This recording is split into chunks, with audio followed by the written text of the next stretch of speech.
আমরা যে রোজ কথা বলি, এই যে বাংলা শব্দগুলো ব্যবহার করি, কখনো কি ভেবে দেখেছি এর প্রতিটার ভেতরেই একটা করে দারুণ ইতিহাস লুকিয়ে আছে? একদম। আজকের এই আলোচনায় আমরা সেই গুপ্ত ইতিহাসটাই খুঁজে বের করব। ব্যাপারটা অনেকটা একটা ভাষাতাত্ত্বিক খনন কার্যের মতো। তো চলুন শুরু করা যাক। আচ্ছা, এই শব্দগুলোর কথা একটু ভাবা যাক তো। আলমারি, রিকশা, চা, এগুলো তো আমাদের একেবারে মুখে মুখে লেগে থাকা শব্দ, তাই না? শুনলে মনেই হয় যেন একেবারে খাঁটি বাংলা। কিন্তু আসলেই কি তাই? এদের আসল পরিচয়টা জানলে কিন্তু বেশ অবাক হতে হবে। হ্যাঁ, অবাক হওয়ারই কথা। এই সবগুলো শব্দই আসলে আমাদের বাংলা ভাষায় অভিবাসী। মানে এরা কিন্তু বাংলা ভাষার জন্ম থেকেই ছিল না। সময়ের সাথে সাথে বিভিন্ন দেশ থেকে এসে আমাদের ভাষার মধ্যে একেবারে মিশে গেছে। ঠিক যেন ভিনদেশী কোনো মানুষ আমাদের সমাজে মিশে যায় সেরকম। তো আমাদের এই ভাষাতাত্ত্বিক খনন কার্যের একটা রোডম্যাপ তো থাকা দরকার, তাই না? প্রথমে আমরা দেখব আমাদের ভাষার এই অভিবাসী চরিত্রটা, তারপর এর প্রাচীন সংস্কৃত ভিত্তিটা খুঁজে বের করব। এরপর দেখব কিভাবে সময়ের সাথে সাথে শব্দ বদলে গেছে আর এই মাটির নিজস্ব শব্দগুলো কি কি। আর সব শেষে দেখব কিভাবে একটা বিশ্বজনীন শব্দভাণ্ডার তৈরি হয়েছে। আর হ্যাঁ, প্রতিটি শব্দে যে ইতিহাস লুকিয়ে আছে সেটাও তো দেখবই। চলুন তাহলে শুরু করা যাক আমাদের প্রথম পর্ব দিয়ে, অভিবাসীদের ভাষা। আমাদের এই বিশাল শব্দভাণ্ডারের ভেতরটা একটু খুলে দেখা যাক। আচ্ছা, বাংলা ভাষার একদম গোড়ায় যদি যাওয়া যায়, এর ভিত্তিতে রয়েছে সংস্কৃত।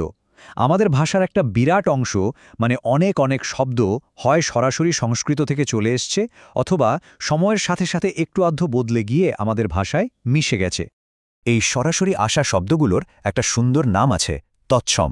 নামটা শুনলেই এর মানেটা বোঝা যায়। তৎ মানে তার, আর সম মানে সমান। কার সমান? সংস্কৃতের সমান। মানে এই শব্দগুলো কোনো রকম পরিবর্তন ছাড়াই হুবহু সংস্কৃত থেকে বাংলাতে চলে এসেছে। যেমন ধরুন চন্দ্র, সূর্য, নক্ষত্র, ধর্ম, মনুষ্য। এই শব্দগুলো যখন আমরা বলি, এর মধ্যে একটা আলাদা গাম্ভীর্য কাজ করে, তাই না? এগুলোই হলো একেবারে পারফেক্ট তৎসম শব্দের উদাহরণ, যা হাজার বছর পরেও আমরা ঠিক সেভাবেই ব্যবহার করছি। এখন একটা মজার জিনিস দেখা যাক। তৎসম শব্দ চেনার কিছু সহজ উপায় আছে, অনেকটা ম্যাজিক ট্রিকের মতো। যেমন কোনো শব্দে যদি রি বা রিকার, স, ন বা রেফ র কিংবা র ফলা রা থাকে, তাহলে মোটামুটি নিশ্চিত থাকা যায় যে ওটা একটা তৎসম শব্দ। যেমন কৃষক, বর্ষা, কারণ বা কর্ম। ব্যাপারটা অনেকটা শব্দের ডিএনএ টেস্ট করার মতো, তাই না? তৎসম তো গেল যেগুলো সরাসরি এসেছে, কিন্তু কিছু শব্দ আছে যারা একটু ঘুর পথে এসেছে। এদের বলা হয় তদ্ভব। তদ্ভব মানে হল তা থেকে উৎপন্ন, মানে সংস্কৃত থেকেই এদের জন্ম, কিন্তু এরা সরাসরি আসেনি।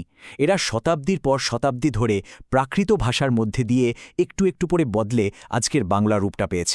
এই বিবর্তনের ব্যাপারটা একটা উদাহরণ দিয়ে দেখলে খুব পরিষ্কার হয়ে যাবে।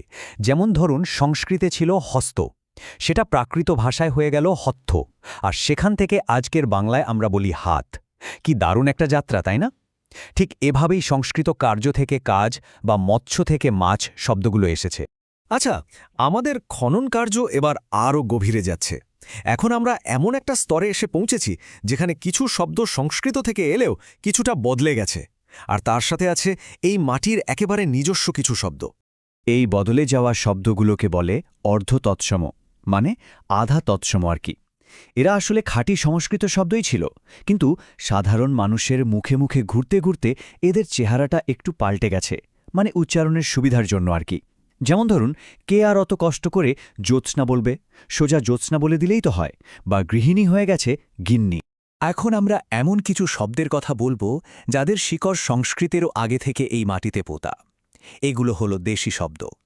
আমাদের এই ভূখণ্ডের আদিম অধিবাসী, যেমন কোল, মুন্ডা, দ্রাবিড়, তাদের ভাষা থেকে এই শব্দগুলো এসেছে। বলা যেতে পারে এগুলো আমাদের ভাষার সবচেয়ে পুরনো সম্পদের একটা।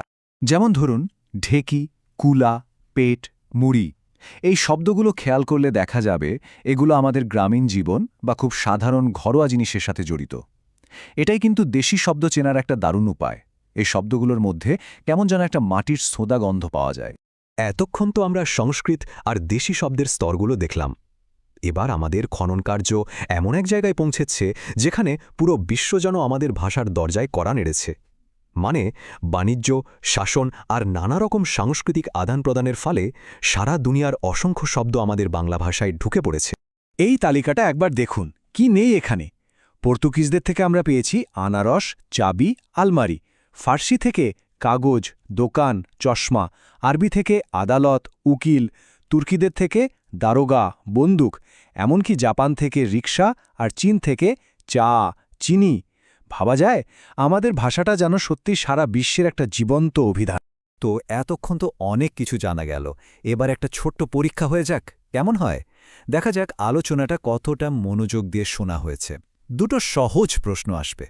প্রথম প্রশ্নটা হল, ঢেঁকি শব্দটি কোন ধরনের শব্দ?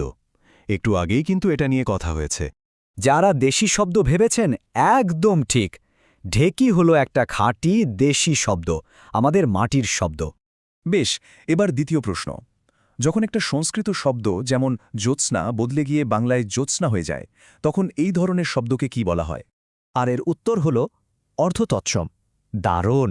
যখন একটা খাঁটি সংস্কৃত শব্দ মানুষের মুখে মুখে একটু বদলে যায়, তখন সেটা হয়ে যায় অর্ধতৎসম। তো আমাদের এই ভাষাতাত্ত্বিক খনন কার্য প্রায় শেষের দিকে। এই পুরো যাত্রা থেকে সবচেয়ে বড় যে উপলব্ধিটা হয় সেটা কি? চলুন সেটাই এবার দেখে নেওয়া যাক। উপলব্ধিটা হলো, বাংলা ভাষা আসলে শুধু কথা বলার একটা মাধ্যম নয়, এটা একটা জীবন্ত জাদুঘর। আমরা যে প্রত্যেকটা শব্দ ব্যবহার করি, তার প্রত্যেকটা যেন একটা ঐতিহাসিক নিদর্শন, যা আমাদের পূর্বপুরুষদের গল্প বলে, বিভিন্ন সংস্কৃতির সাথে মেলামেশার গল্প বলে, আর সময়ের সাথে সাথে বদলে যাওয়ার গল্প বলে। কাজেই পরের বার যখন কেউ কথা বলবে বা আমরা নিজেরা যখন কথা বলবো, তখন শব্দগুলো একটু মন দিয়ে শোনা যেতে পারে, কারণ তখন শুধু কথাই বলা হয় না, হাজার হাজার বছরের ইতিহাসকে উচ্চারণ করা হয়।